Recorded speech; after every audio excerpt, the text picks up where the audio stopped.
જય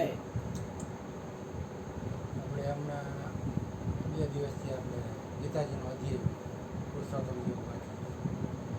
પહેલા શ્લોકમાં કહે કે ભાઈ સંસાર વૃક્ષ છે એ અસ્વસ્થ છે, એનો આદિ નથી, અંત નથી, મધ્ય નથી. એટલે એ સંસાર રૂપી વૃક્ષની વાત છે. એનાથી શ્રેષ્ઠ એક અહીંયા આપણે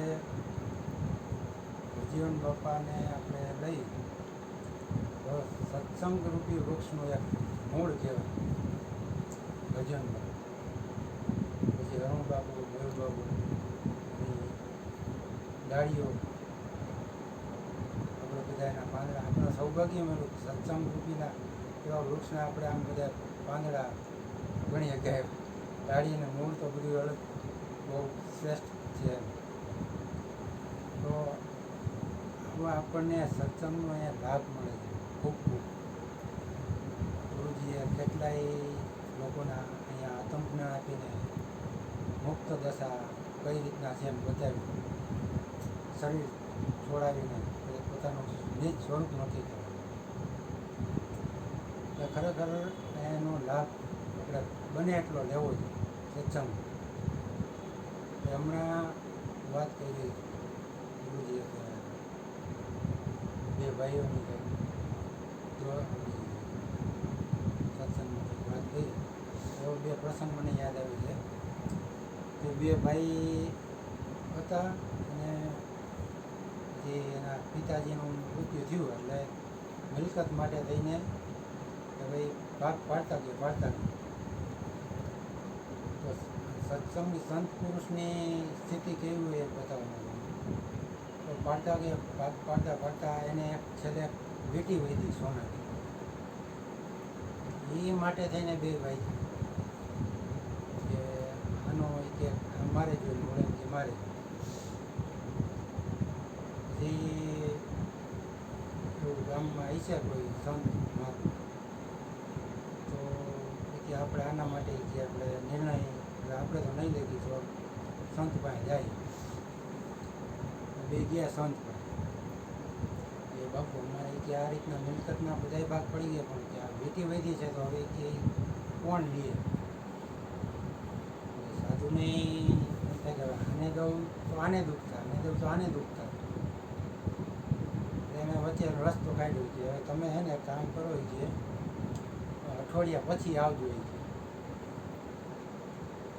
એટલે કાંઈ વાંધો એ 2 વેગ સંત મહાત્માએ શું કર્યું કે એની પાસે કંઈક થોડીક મૂડી ભેગી થઈ ગઈ ત્યારે ભેગી કરે તો નહીં પણ એક દાન દક્ષિણા હાથે આવી એનો નિવેડો લેવા એણે શું કર્યું એ કંઈક થોડીક મૂડી હતી તો એ સોનીને બોલાવી. પહેલાં કીધું કે બેટી તમે અહીં મૂકતા જાઓ, તમે બી જાઓ પછી અઠવાડિયા પછી આવજો. એ બેટી અહીંયા મૂકતા ગયા અને આપણે સંત મહાત્માએ સોનીને બોલાવી કીધું આ બેટી અને જેવી જ બીજી વીંટી બનાવી. એ સોનીએ કીધું ભાઈ 4-5 દી 3-4 દી પછી તમને આપી દઈશ, જે પૈસા થાય મને કહે હું તને આપી દઈશ. 4-5 દી પછી સોની વીંટી આપી. પછી ઓલા 2 ભાઈને વારા પરથી બોલાય કે ભાઈ કે તમે આવ્યો ને કે તમે કે ખરેખર આ વીંટીને કે કહી જાવ કે આ તમારા ભાગની છે, તમે ખરેખર લાયક. બીજાને થોડીક વાર પછી બીજાને બોલાવીને એને દીધું. કંઈ કીધું નહીં કારણ કે પછી તો અંટસ પડી ગયો, પછી અભાવો થઈ ગયો 2 ભાઈ ભેગા તો ન થાય એમ ગરદે. 2ને વીંટી આપી સંત મહાત્માએ રસ્તો કાઢ્યો.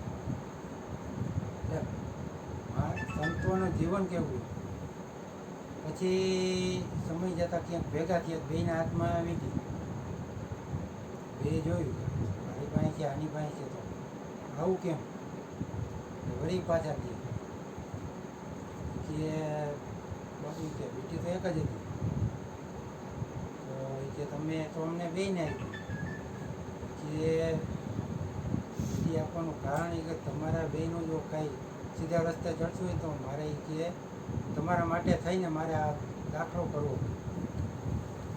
તો એવો જ આ તો બે ભાઈઓ બાઈ ગયા, પણ ખરેખર સંસારમાં કેવા માણસો હોય.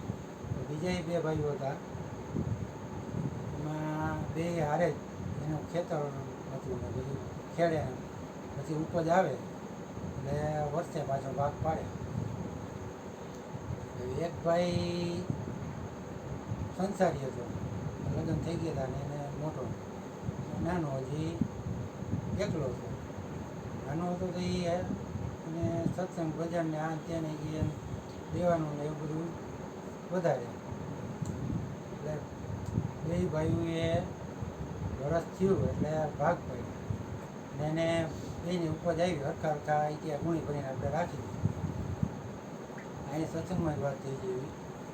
એટલે એ પછી મોટા ભાઈને રાતે હું પણ તો વિચાર આવ્યો હવે કે મારે તો એ કે મારે તો આટલું અનાજ છે તો થઈ જાય એમ. તો મારો નાનો ભાઈ છે એ દાન દક્ષિણા ધર્મને એ માર્ગે છે ને એ એવું કરે છે તો 5 ગુણી એને વધારે જાય હાર. એટલે રાતે ઉઠીને એના ઘરમાંથી 5 ગુણી લઈને બોલાની મૂકી. એ મૂકીએ પછી એ હોઈ ગયું. હવે થોડીક વાર પછી તો નાના ભાઈને થોડોક ઉઠ્યો ને વિચાર આવ્યો કે મારા ભાઈને કે સંસારી છે, મહેમાનવાળું ઘર હોય અને એને જરૂર જાજી હોય.